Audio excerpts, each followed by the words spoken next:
नमस्कार, स्वागत है आपका मेरी दुनिया में। कैसे हैं आप लोग? आशा करती हूँ बिल्कुल ठीक होंगे और मैं भी बिल्कुल ठीक हूँ। तो आज मैं आपको जीमूतवाहन और शंखचूर्ण की कथा सुनाऊंगी, जो कि जितिया व्रत में हमेशा बोली जाती है और कही जाती है। तो अभी तक अगर आपने मेरे चैनल को सब्सक्राइब नहीं किया है तो प्लीज़ आपसे हाथ जोड़ के निवेदन है कि नीचे दिए गए सब्सक्राइब बटन को क्लिक कर दीजिए, बेल आइकन को दबा दीजिए और ऑल में अवश्य क्लिक कर दीजिएगा, जिससे मेरे वीडियो के सारे नोटिफिकेशन आपको मिलते रहें। तो चलिए शुरू करते हैं। एक समय पर्वतराज हिमालय पर कांचनपुर नामक एक गांव था। वहां पर विद्याधरों का राजा जीमूतकेतु रहता था और उसके उद्यान में सभी मनोरथ पूर्ण करने वाला एक कल्पवृक्ष था, जिसकी कृपा से राजा को बहुत ही दयालु, कृपालु, दानी महापुरुष प्राप्त हुआ, जिसका नाम जीमूतवाहन था। वह उसका पुत्र था। वो बहुत धर्मात्मा पुरुष था। पुत्र के युवावस्था प्राप्त करने पर राजा ने उसे सिंहासन पर बैठा दिया। युवराज होने पर जीमूतवाहन ने कल्पवृक्ष के बारे में सोचा। हमारे पूर्वजों ने अपने शुद्ध स्वार्थ हेतु अन्य कोई लाभ नहीं उठाया इस कल्पवृक्ष से। यह कल्पवृक्ष हर प्रकार की इच्छा पूर्ण कर सकता है, लेकिन केवल निजी स्वार्थ के अलावा कोई कार्य के लिए इसका इस्तेमाल ही नहीं किया गया।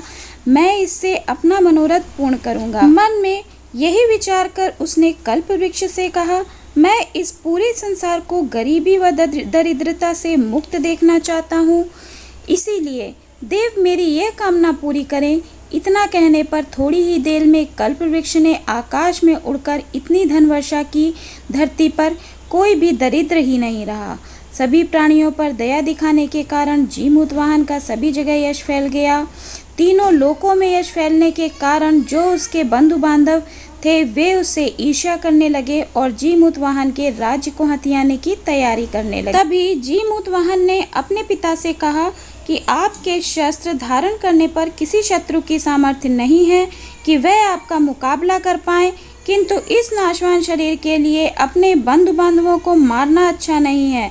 इसीलिए इस राज्य का त्याग कर हम दोनों कहीं धर्म का आश्रय लेकर रहें और यह लालची बंधु बांधव राज्य लें, आनंद से रहें। पिता ने कहा, ये राज्य तो अब तेरा ही था, परंतु जब तू ही दया कर इसे छोड़ रहा है तो इससे मुझे क्या लाभ। इस प्रकार राज्य को त्याग कर जीमूतवाहन मलयाचल चला गया। वहीं अपनी माता पिता की सेवा करने लगा। जब वह अपने माता पिता के साथ जंगल में भगवती माँ का मंदिर देखने गए तो वहाँ पर उसने एक सुंदर कन्या को देखा, जो माँ भगवती की पूजा करने आई थी। देखते उसको उस कन्या से प्रेम हो गया।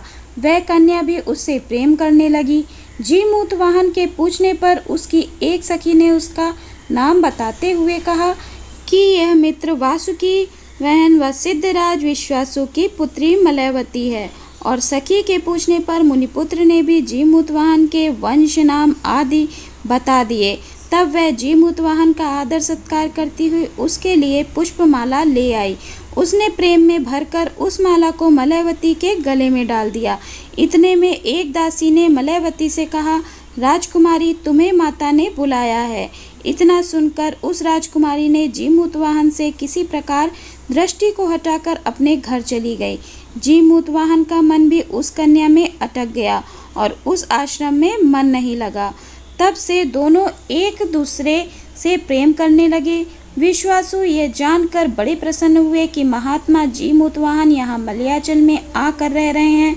उसने अपने पुत्र को जीमूतवाहन के पिता के पास भेजकर अपनी कन्या उन्हें देने का वचन दिया और शुभ दिन देखकर दोनों का विवाह कर दिया। एक दिन जीमूतवाहन अपने साले मित्रवसु के साथ मलय पर्वत पर भ्रमण कर रहे थे। वे समुद्र वेला देखने वहाँ एक जगह बहुत सी हड्डियों के ढेर पड़े थे। यह देखकर उसने पूछा, ये ढेर कैसे हैं? तथा मित्रवसु ने बताया कि पक्षीराज गरुड़ पाताल लोक में घुसकर नागों को खाता था। कुछ को खाता, कुछ को कुचल देता और कुछ डर के मारे पहले ही अपने प्राण त्याग देते थे। यह देखकर नागराज वासुकी ने गरुड़ से कहा, हे पक्षीराज, आपके आहार के लिए रोज एक नाग आपको दक्षिण सागर के तट पर भेज दूंगा। आप पाताल में प्रवेश ना करें। सभी नागों का एक साथ नाश करने पर आपका क्या लाभ है। पक्षीराज ने यह स्वीकार कर लिया। इस प्रकार पक्षीराज के नागों को खाने के कारण समय के चलते यहाँ पर हड्डियों के ढेर इकट्ठा हो गए। ये सुनकर दयानिधि जी मूतवाहन को बड़ा दुख हुआ। उन्होंने मन में सोचा, यह कुटिल वासुकी कैसा है जिसने मुझे ही पहले खा लो। ऐसा न कहकर एक एक करके नागों का आहार बना दिया। और वह पापी गरुण को भी दया नहीं आती। मैं आज ही इस नाशवान शरीर को गरुण को सौंप दूंगा और नाग की रक्षा करूंगा। इतने में उन दोनों को बुलाने दूत आ गए। तो मित्र वासु को बोला कि तुम चलो, मैं आता हूँ। और जी मूतवाहन स्वयं अकेले वहाँ घूमने लगे। तब उन्हें रोने की आवाज़ सुनाई दी। वहाँ पर देखा कि एक बहुत वृद्ध महिला एक बहुत सुंदर युवक के पास बैठी है और कह रही है, पुत्र शंखचूर्ण, मैं अब तुम्हें कहाँ देख पाऊंगी। जी मूतवाहन ने जान लिया कि यह गरुड़ का भोजन बनने वाला है। तब उसने माता से कहा, माता मत रो, तेरे पुत्र के बदले मैं जाऊंगा गरुड़ का भोजन बनने। इतना कहने पर शंखचूर्ण ने कहा, नहीं महात्मन, आप बड़े कृपालु हैं, परंतु आपके शरीर की बलि देकर मैं अपने शरीर को नहीं बचाना चाहता। तब जी मूतवाहन ने कहा कि रत्न को खाकर पत्थर की कौन रक्षा करना चाहेगा। इस प्रकार माता को कहकर कि तुम लौट जाओ और मैं जब तक वह गरुड़ नहीं आता तब तक मैं समुद्र के तट पर गोकर्ण को नमस्कार करके आता हूँ। शंखचूर्ण गोकर्ण को प्रणाम करने चले गए और वहीं तेज वायु से वृक्षों को हिलता देख जी मूतवाहन ने सोचा कि अब गरुड़ के आने का समय हो गया है। वह उस शिला पर पहुँचे जिसे बद्धशिला कहा जाता था।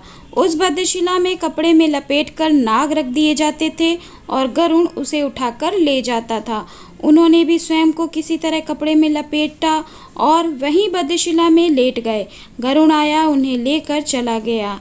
लेकिन जब गरुड़ ने देखा कि यह ना चिल्ला रहा है, ना डर रहा है, ना सिसक रहा है, तो गरुड़ ने पूछा, तुम नाग तो नहीं, तुम कौन हो। तब उन्होंने सारा वृत्तांत बताया और बोले, तुम मुझे खा लो। तब गरुड़ उनका साहस और बलिदान देखकर कि दूसरे के लिए अपनी प्राण दे देना और एक मैं हूँ प्राण ले रहा हूँ, तो वे उनके हृदय से बहुत प्रभावित हुए और उनको जीवन दान दे दिया कि मैं तुम जैसे पुरुष को नहीं खा सकता और इसके साथ मैं आज के बाद से किसी नाग को नहीं खाऊंगा। यह कहकर वे चले गए। उस दिन यही तिथि थी, यही मास था। तब से इस व्रत को सभी माताएं करने लगी। भगवान शिव माँ पार्वती से कहते हैं, तो जो माताएं इस व्रत को निर्जल इस दिन करती हैं और इस व्रत का विधि विधान से पालन करती हैं, उनकी सभी संतानें सुरक्षित और दीर्घायु होती हैं। तो आपको मेरी ये छोटी सी कथा अच्छी लगी हो तो मेरे वीडियो को लाइक कर दें, शेयर कर दें, कमेंट में जय जी मूतवाहन की अवश्य लिखें। तो खुश रहें, मस्त रहें, मुस्कुराते रहें। राधे राधे, हरे कृष्णा।